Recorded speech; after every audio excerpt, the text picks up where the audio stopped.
crise sanitaire n'épargne aucun secteur, encore moins les enfants de la rue qui déjà étaient en situation de vulnérabilité avant l'arrivée du Covid-19. Sans lieu d'accueil et manquant de moyens essentiels pour faire face à la maladie, ces derniers se retrouvent dans une situation de vulnérabilité extrême. Alors face à cette vulnérabilité, plusieurs acteurs sociaux, parmi lesquels le SAMU social, se mobilisent pour tenter de les accompagner. Mais quel est véritablement leur rôle et comment s'y prennent-ils pour administrer les soins médicaux à ces enfants? C'est ce que nous allons découvrir dans ce nouveau numéro de Urgence Santé. Pour le sommaire, nous aurons premièrement un petit reportage sur l'administration des soins aux enfants de la rue par le SAMU social, puis viendra l'entretien avec le docteur Ngali, médecin référent du SAMU social, et monsieur Herrera, psychologue au SAMU social. Viendra ensuite la rubrique info, puis nous reviendrons sur le plateau pour la conclusion.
La prise en charge des enfants quand les enfants sont hospitalisés.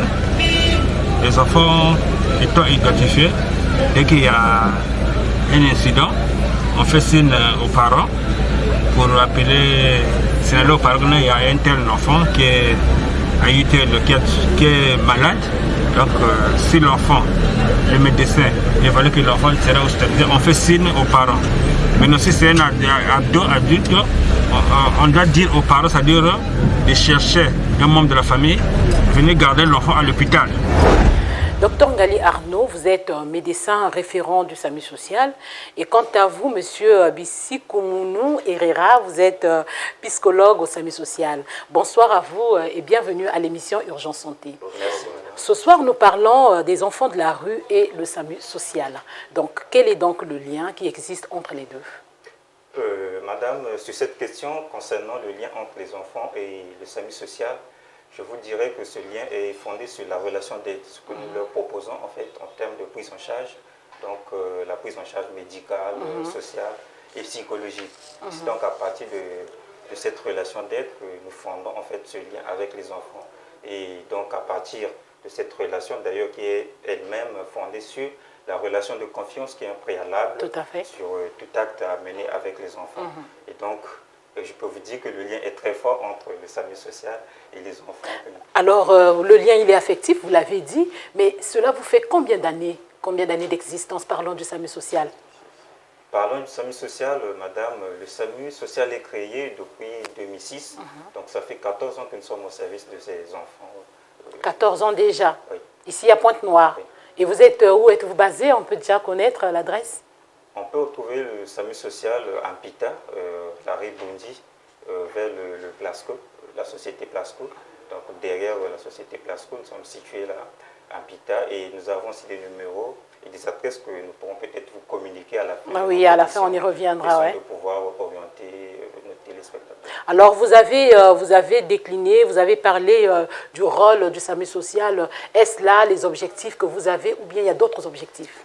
Le SAMU social a un principal objectif, c'est la lutte contre l'exclusion sociale des enfants et jeunes vivant en rue. En fait, par là, nous entendons de pouvoir mener les actions à travers notre prise en charge que je vous ai citée, sociale, psychologique et médicale. Revenons un peu, monsieur Herrera, revenons sur l'expression l'exclusion sociale. Que voulez-vous dire par là? Oui. Oui, et c'est ce que je suis en train de l'expliquer. Allez-y. Donc l'exclusion sociale, en fait, prend naissance dans les violences intrafamiliales. Et à partir de là, les enfants subissent des situations traumatisantes en famille.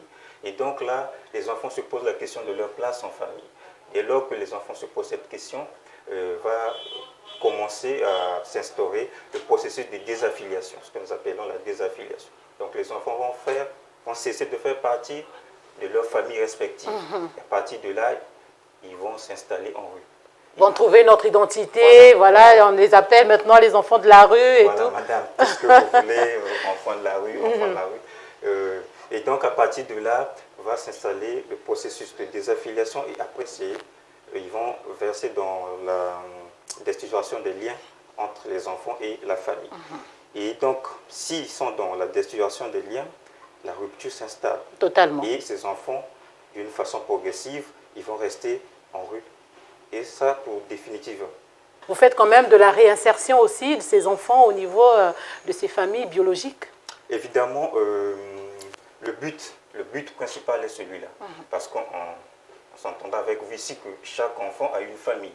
Donc, la rue ne fait pas des enfants. Chaque enfant, évidemment, a une famille. Et donc, le but principal pour nous, c'est de pouvoir renouer ce lien entre l'enfant et la famille. Mais vous savez qu'il y a certaines familles qui sont catégoriques, qui rejettent les enfants. Et à partir de là, notre action s'oriente vers les centres partenaires que nous avons pour pouvoir donner la chance à ces enfants. Et parfois les enfants aussi qui sont catégoriques, qui ne veulent plus repartir dans ces familles-là. Évidemment, en vue de ce qu'ils ont traversé en famille, madame, je vous assure que ce n'est pas facile.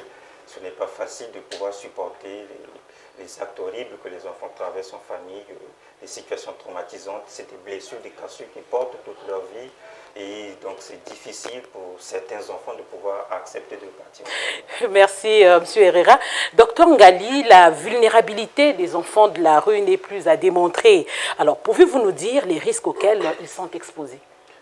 Bon, les enfants n'arrivent pas en rue par hasard.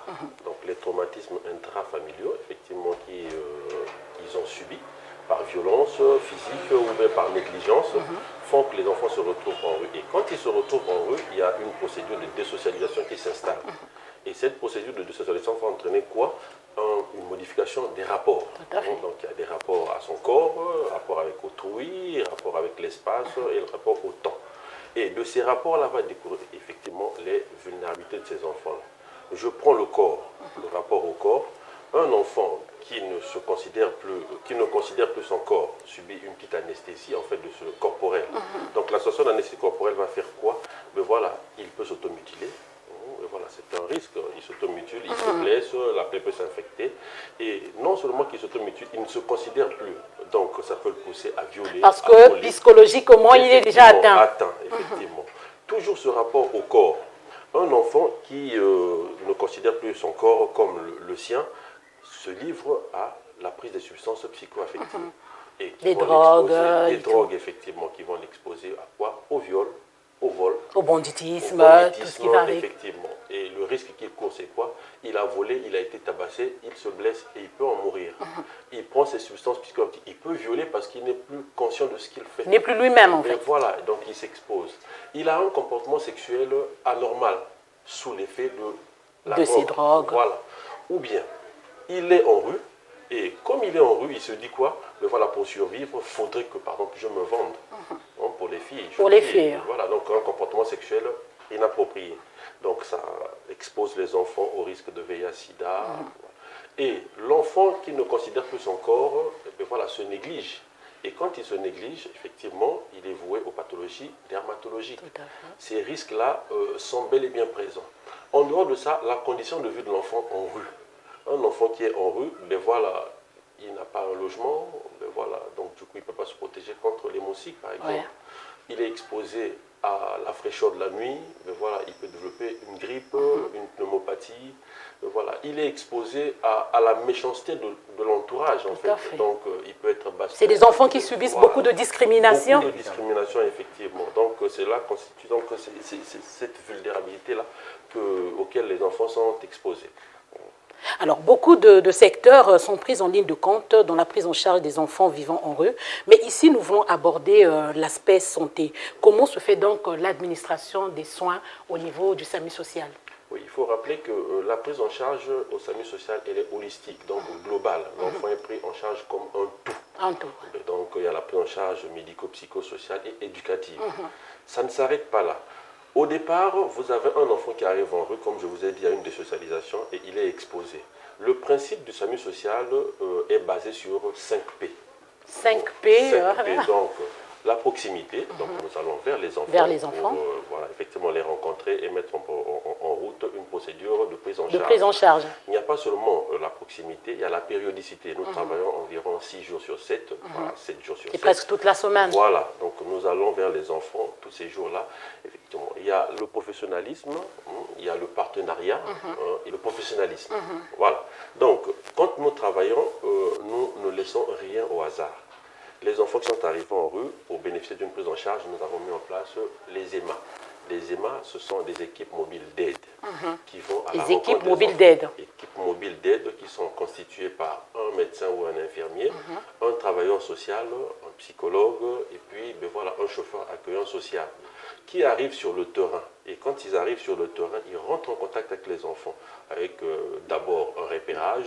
Ce sont ces équipes qui font de la maraude, c'est ça le terme? La maraude, c'est ça, en fait, c'est des tournées de jour et de nuit que réalisent les EMA, donc les équipes mobiles d'aide. Ils vont sur le terrain et ben voilà, pour rencontrer les enfants.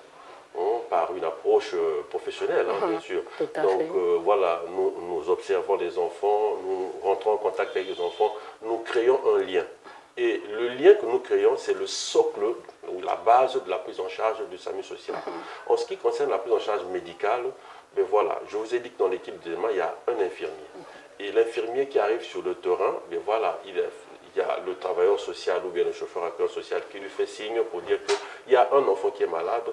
Et les soins que nous offrons dans les véhicules sont des soins de première nécessité. Nous n'avons pas des grands soins que nous adoptons, mais c'est des soins de première nécessité. Donc la prise en charge médicale, en gros, se résume en quoi? Aller vers les enfants et puis leur proposer des soins. Et ces soins peuvent se faire soit dans le véhicule, soit, si le soin ne peut pas se faire dans le véhicule, il est ramené au CHUSIP, qui est notre centre où nous hébergeons les enfants, où les soins peuvent être faits, ou soit, je vous ai parlé de partenariat, l'enfant est envoyé dans un centre de soins beaucoup plus équipé que nous, pour effectivement... C'est ce qui se passe lorsque vous recevez des cas graves? Effectivement, les cas graves, ça dépend de la gravité du cas, mais quand vous recevez un cas grave qui ne peut pas être pris en charge, soit dans le véhicule ou bien au CHUSIP, voilà, nous accompagnons l'enfant dans un centre de santé voilà, de la place où les soins seront pris en charge par le SAMU social. Alors, quand vous n'y allez pas, est-ce que ces enfants arrivent par eux-mêmes ou ce sont des tierces personnes qui vous contactent parce qu'il arrive que ces enfants tombent malades en rue? Est-ce qu'ils arrivent quand même à venir tout seuls? Venir tout seul, il peut se faire, oui. S'il a la force de venir seul, il viendra seul au CHUSIP puisqu'il sait comment nous fonctionnons. La porte leur est ouverte, quand ils arrivent, ils posent leur doléance et voilà, ils sont acheminés vers les services médicaux et pris en charge. Maintenant, s'ils ne peuvent pas venir, il y a son entourage. L'entourage, c'est les pères, donc les enfants de la rue. Qui vont ils ont des pères et tout. Effectivement, les pères, ce sont ceux qui reçoivent les nouveaux. On va dire les coachs. Voilà, oui, coach, on peut les appeler comme ça. Les pères, ce sont les plus âgés qui reçoivent les plus anciens. Effectivement, qui les rôdent à la vie en rue, ou bien qui les protègent en fonction voilà, des besoins. Donc, ceux-là, ils peuvent nous signaler, soit signaler à l'équipe du SAMU social qu'il y a un enfant à tel endroit qui ne va pas bien. En ce moment-là, le SAMU social te déporte vers cet endroit-là. Nous avons les policiers aussi, avec qui nous travaillons. Vous travaillez de connivence avec les policiers? Nous faisons des sensibilisations dans les hôpitaux et dans les PSP. Mais voilà, ceux-là peuvent aussi effectivement nous orienter. Parfois, les gendarmes nous emmènent des enfants. Un enfant accidenté, mais voilà, les gendarmes le mettent dans leur véhicule. Ils arrivent au SAMU et nous prenons en charge. Voilà. Alors oui, en complément, Monsieur Herrera. de dire le docteur, en fait, à travers aussi notre principe d'aller vers ces enfants, parce que dans ce qu'il venait de présenter, le tableau de désocialisation, il y a certains enfants qui ne sont plus capables de pouvoir faire valoir leurs droits. Par exemple, faire une demande de soins. Donc, nous, en allant vers ces enfants, évidemment, on leur apporte aussi, par notre méthode, des maraudes, en fait. Donc c'est une façon aussi pour nous d'aller. Voilà pourquoi nous sommes là 24 heures sur 24, 7 jours sur 7 sur le terrain, effectivement, parce qu'on se rend compte qu'il y a certains enfants qui sont en difficulté, ce que nous appelons ceux qui, en fait, qui sont exclus de la démarche proposée en fonction des traumatismes traversés. Il y a certains enfants qui... Il y a un mur en fait. Donc pour cela, nous partons sur le terrain, effectivement, pour aussi... Et est-ce que la coopération, elle est facile? Parce qu'à première vue, ce sont des enfants qui sont violents, qui sont, en fait, qui ne veulent rien savoir, quoi. Est-ce que la coopération, elle est facile, la collaboration? Oui, madame, à cette question, je vous dirais, la violence est une caractéristique de ces enfants, en fait, en rue. Et ça, c'est la vie en rue qui l'exige, en fait, la violence. En rue, si vous n'êtes pas violent, vous êtes écrasé. Vous ne pouvez pas subsister. Évidemment. Et donc, nous, parlons de la coopération entre ces enfants et nous avons mis en place des techniques. L'écoute active, par exemple, pour ces enfants, signifie pour eux que ceux-là viennent pour nous aider. Effectivement, la coopération est bonne parce qu'à la base de tout acte, je vous disais qu'il y a la relation de confiance qui se crée. On ne peut pas proposer de l'aide et ces enfants ne sont pas capables de recevoir l'aide tant que cette relation de confiance... En un mot, ils ont besoin d'attention. Évidemment, voilà. Évidemment. Voilà pourquoi je vous parlais de l'écoute active, parce que là-dedans, vous n'écoutez pas seulement avec vos oreilles, mais c'est avec votre esprit, vous disposez du temps pour écouter. Docteur Ngali, oui, allez-y. Quelque chose. Le lien, il est très important dans la prise en charge. Je vous ai dit que c'était la base. Effectivement, le lien, il est entretenu.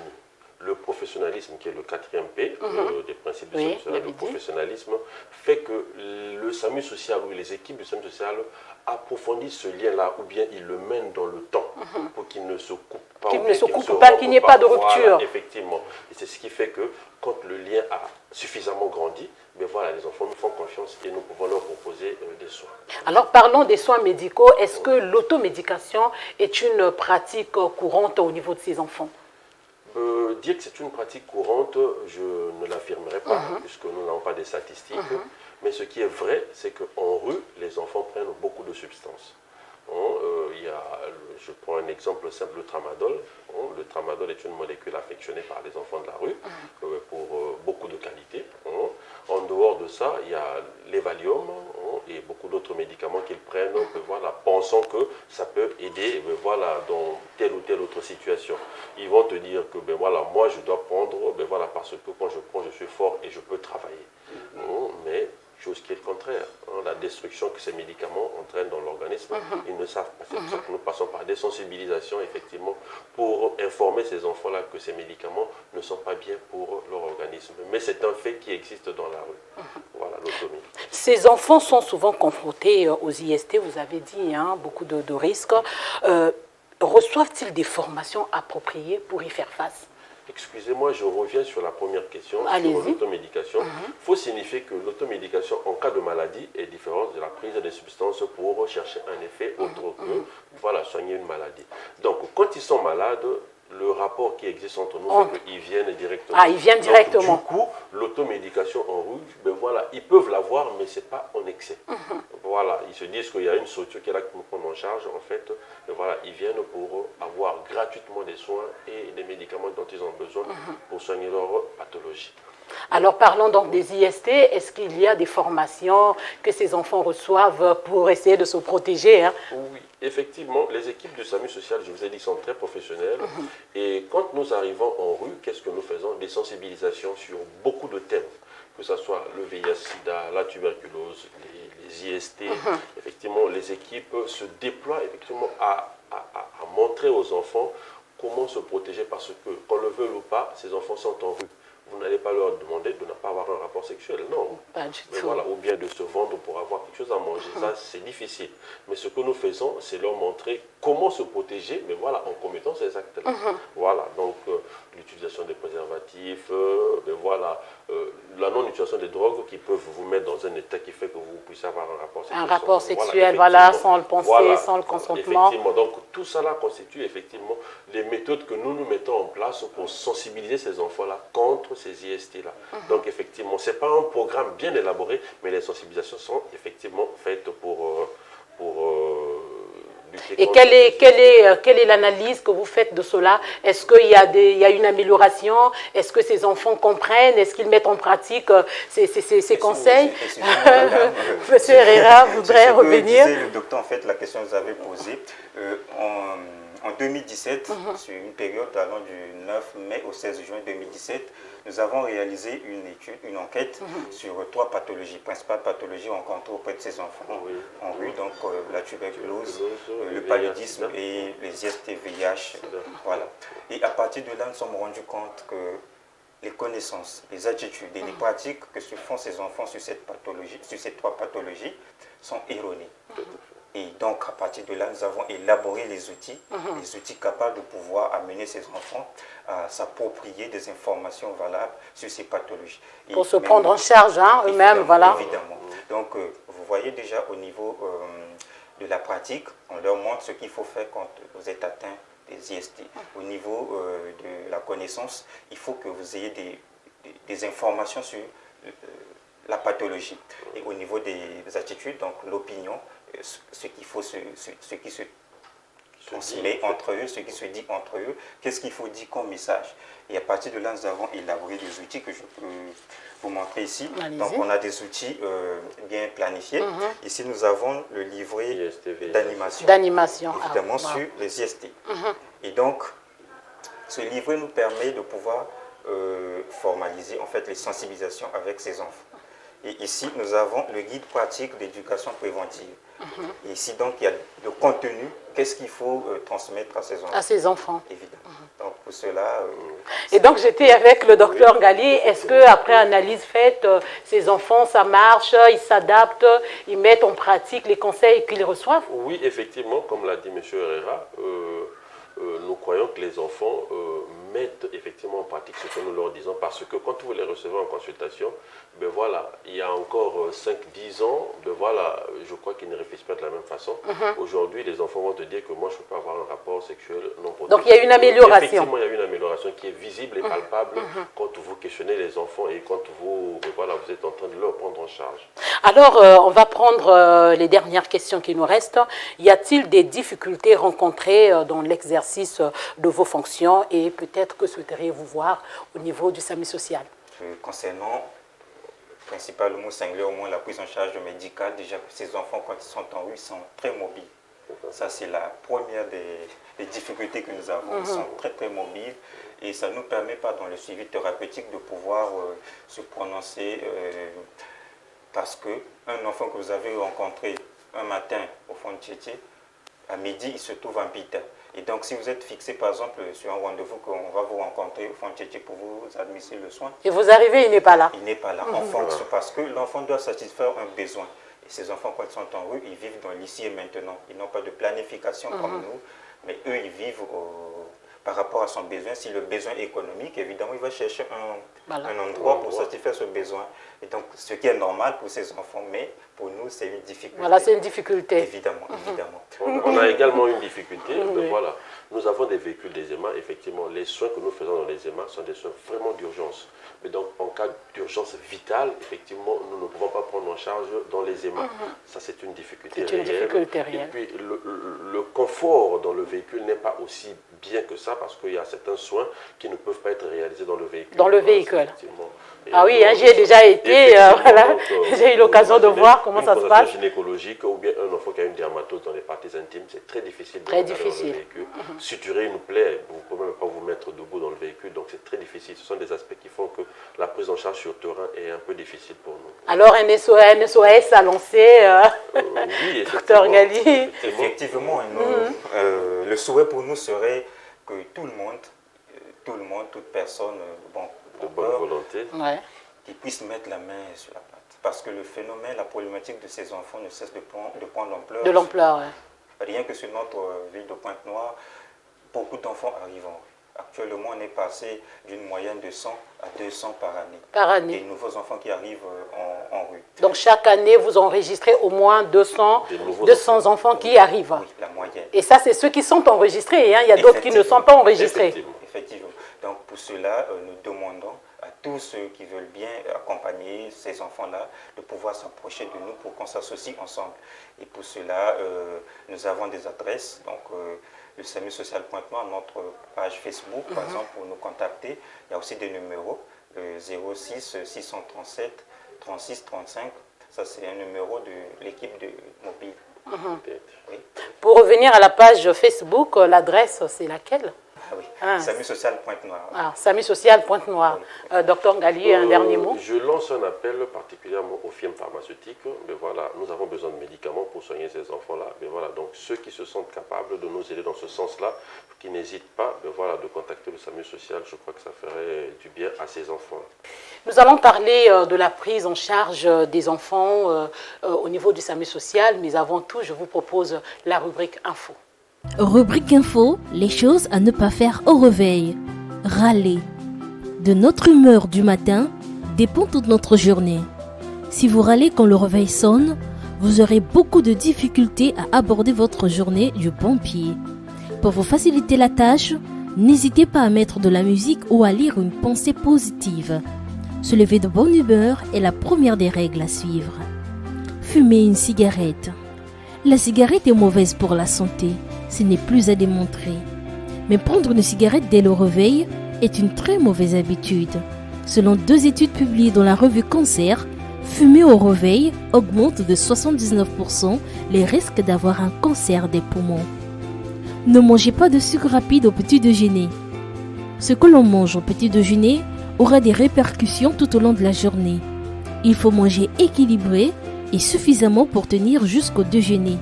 Il est donc recommandé d'éviter les sucres rapides comme les pâtisseries, les sodas ou les jus de fruits industriels et de privilégier les protéines et les céréales.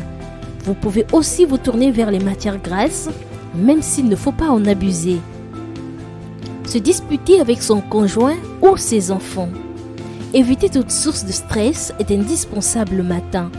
C'est pourquoi il est recommandé de ne pas se disputer avec son conjoint ou avec ses enfants avant de partir au travail ou à l'école. Vous avez des reproches à leur faire, faites-les, mais gentiment avec le sourire. Vous verrez, la pilule passe beaucoup mieux ainsi.